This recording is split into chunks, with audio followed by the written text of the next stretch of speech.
श्री राम ज्योतिष India YouTube channel में सभी ज्योतिष प्रेमियों का स्वागत है। आज की कक्षा का विषय प्रसंग है कि मकर राशि में जो गुरु का गोचर होने जा रहा है उसका शनि की राशियों पर यानी मकर राशि और कुंभ राशि के जातकों पर क्या प्रभाव होने वाला है उसके ऊपर विचार करेंगे। आप सभी को ज्ञात है और पिछली कक्षा में भी बताया गया था, जब धनु और मीन राशि पर गुरु के गोचर का मकर राशि में होने पर प्रभाव बताया गया था कि 20 नवंबर 2020 को मकर राशि में प्रवेश करेंगे देवगुरु बृहस्पति। 5 अप्रैल तक मकर में रहेंगे। 5 अप्रैल 2021 को कुंभ राशि में प्रवेश करेंगे। यह भी शनि की मूल त्रिकोण राशि है। 20 जून को कुंभ राशि में वक्री होंगे और पुनः 14 सितंबर 2021 को मकर राशि में प्रवेश कर जाएंगे। मकर राशि में ही 18 अक्टूबर को पुनः मार्गी होकर 20 नवंबर 2021 को कुंभ राशि में प्रवेश कर जाएंगे। तो इस कालखंड में 5 अप्रैल 2021 से और 14 सितंबर 2021 के मध्य ये कुंभ राशि में रहेंगे, तब इसका प्रभाव कुछ अलग होगा। लेकिन जितने कालखंड तक ये मकर राशि में रहेंगे, जो इनकी नीच राशि है और अपनी राशि स्वामी के साथ वहाँ पर गोचर करेंगे, तो यहाँ पर शनि की 7.5 अपनी दोनों ही राशियों पर प्रभावी हो रही है और इन दोनों ही राशियों में गुरु का गोचर बहुत शुभ फल देने वाला नहीं है। कहीं ना कुछ कार्यों में बाधाएं आदि कुछ अशुभ फल भी इन जातकों को देखने पड़ सकते हैं, क्योंकि शनि भी 7.5 में है और गुरु का गोचर भी शुभ नहीं होगा, विशेषकर दोनों राशियों के लिए।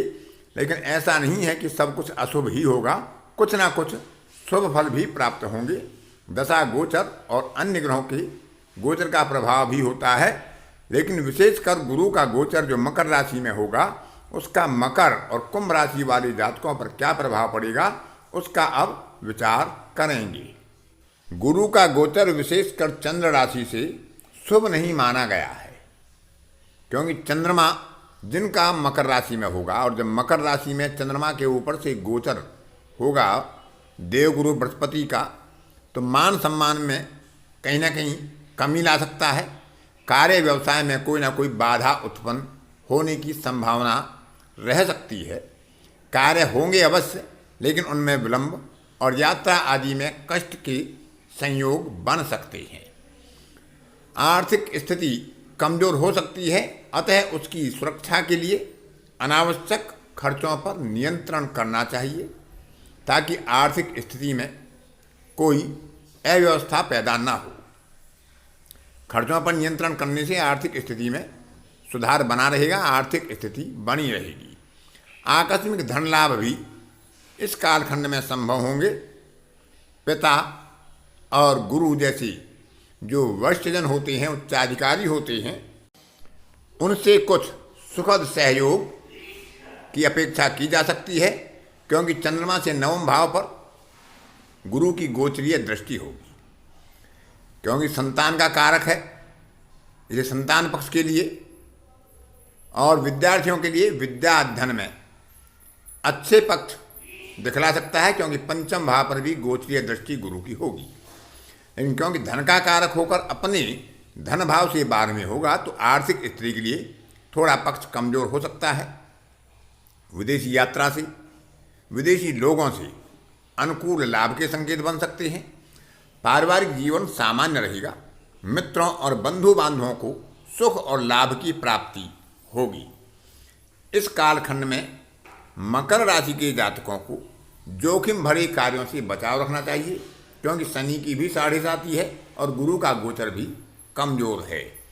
स्वास्थ्य के प्रति अवश्य ही सतर्क रहें, अपनी आहार विहार पर नियंत्रण रखें और इसके अलावा अनावश्यक तर्क वितर्क कुतर्क और वाद विवाद से बचना ही श्रेष्ठकर होगा। जो उच्चाधिकारी हैं, अपनों से बड़े हैं, उनका सहयोग लें, उनकी कृपा प्राप्त करें उनका मान सम्मान करें, अपने व्यवहार को संतुलित रखें, क्योंकि नीच राशि का गुरु जो धर्म का, नैतिकता का, ज्ञान का, धन का, और गुरुजनों का कारक होता है, उसका नीच राशि से गोचर करना कमजोर पक्ष है, विशेषकर चंद्रमा के ऊपर से। फिर भी शनि के साथ है तो कुछ ना कुछ विपरीत राजयोग की संभावनाएं बनती हैं। लेकिन विपरीत राजयोग वही होता है जब पहले विपरीत परिस्थितियां होती हैं, उनमें से निकलकर कुछ ना कुछ व्यक्ति को परिणाम सुखद प्राप्त होते हैं। तो विपरीत राजयोग को अच्छी राजयोगों की गणना में नहीं लिया जाता है। अतः गुरु के मंत्रों का जप किया जाए, अपने से बड़ों का सम्मान किया जाए और उनकी कृपा प्राप्त करके ही इस कालखंड में सफलता प्राप्त की जा सकती है।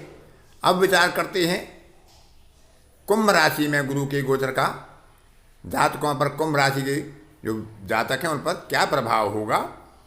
कुंभ राशि के लिए क्योंकि गुरु का गोचर द्वादश भाव में है और शनि भी द्वादश भाव में चढ़ती हुई साढ़े साती का निर्माण कर रहा है। मकर राशि पर साढ़े साती सिर पर है तो कुंभ राशि पर चढ़ती हुई साढ़े साती है। दोनों ही पक्ष अनुकूल नहीं है, क्योंकि गुरु रक्षक होता है और गुरु भी खराब हो, शनि भी खराब हो तो ऐसा कालखंड थोड़ा कमजोर पक्ष दर्शाता है। नौकरी में, व्यवसाय में ऐसे कालखंड में परिवर्तन करना उचित नहीं होगा। जहाँ हैं वहीं अपना संबंध उचित बनाकर, समन्वय बनाकर, सामंजस्य बनाकर अपने कार्य को करते रहें। भूमि, भवन, वाहन आदि पर व्यय के संकेत हो सकते हैं। उनकी खरीदारी के लिए पैसे का खर्च हो सकता है, धन संचय में कमी आ सकती है। मान सम्मान का लाभ मिलेगा, गुप्त कोष या गुप्त धन आदि का भी लाभ मिल सकता है, लेकिन स्वास्थ्य प्रभावित हो सकता है, अस्पताल आदि पर खर्चे हो सकते हैं। यदि दशा गोचर अशुभ हो, मार्केश या बादकेश की दशा चल रही हो तो बंधन भय के योग भी बन सकते हैं। अपनी वाणी पर, अपने व्यवहार पर अवश्य ही नियंत्रण रखना चाहिए, ताकि अपने ही कार्य की बाधा के लिए हम स्वयं जिम्मेदार ना हो जाएं। हमारी वाणी व्यवहार के द्वारा ही हमारे कार्यों में बाधा ना आए, तो वाणी व्यवहार को संतुलित रखना चाहिए, नैतिकता का पक्ष बनाकर रखना चाहिए। यात्रा आदि में भी कुछ व्यय की संभावना और कष्ट की संभावना हो सकती है, लेकिन विरोधियों पर विजय प्राप्त हो सकती है। प्रतियोगिता परीक्षा में सफलता मिल सकती है। दशा काल यदि अच्छा चल रहा हो, क्योंकि गुरु की 6वें भाव पर दृष्टि है, 4th भाव पर दृष्टि है, मित्रों से, इष्टजनों से, अपने परिवारजनों से सुख सहयोग अपेक्षित होगा। पारिवारिक जीवन सामान्य रहेगा। जीवन साथी के प्रति वफादार रहें, अपनी नैतिकता का विशेष ध्यान रखें। यात्रा में व्यय और कष्ट हो सकता है। अपने आचरण को पवित्रता के साथ बनाए रखना ही आपके लिए श्रेयस्कर होगा। कहीं भी अनैतिक आचरण या अनैतिक वाणी व्यवहार आपके लिए कष्टदायक हो सकता है। तो कुंभ राशि वालों के लिए यह समय थोड़ा कमजोर है, अतः उसमें सावधानी बरतना आवश्यक है। और इसको पूजा पाठ के द्वारा गुरु और शनि दोनों की पूजा पाठ करना, उनके मंत्रों का जप करना, अपने से बड़ों का सम्मान करना, छोटों को भी पीड़ा से वंचित रखना, किसी को पीड़ा ना दें और अपने व्यवहार को संतुलित रखें।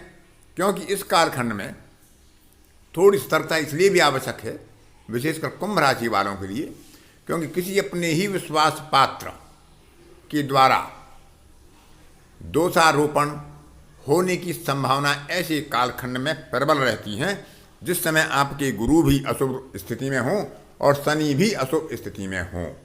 यदि किसी षष्ठेश, अष्टमेश या द्वादशेश की दशा या अंतर्दशा चल रही हो, मार्केश या बादकेश की दशा अंतर्दशा चल रही हो, तो ऐसे समय में कुंभ राशि के जातकों के लिए विशेष सावधानी बरतना, अपने व्यवहार और वाणी को नैतिकता के साथ और अपने आचरण को पवित्रता के साथ बनाए रखना और अपने कार्यों में विशेष परिवर्तन ना करने का यदि दृढ़ संकल्प लेके रखते हैं तो कालखंड बहुत अशुभ नहीं होगा, सामान्य रूप से निकल जाएगा।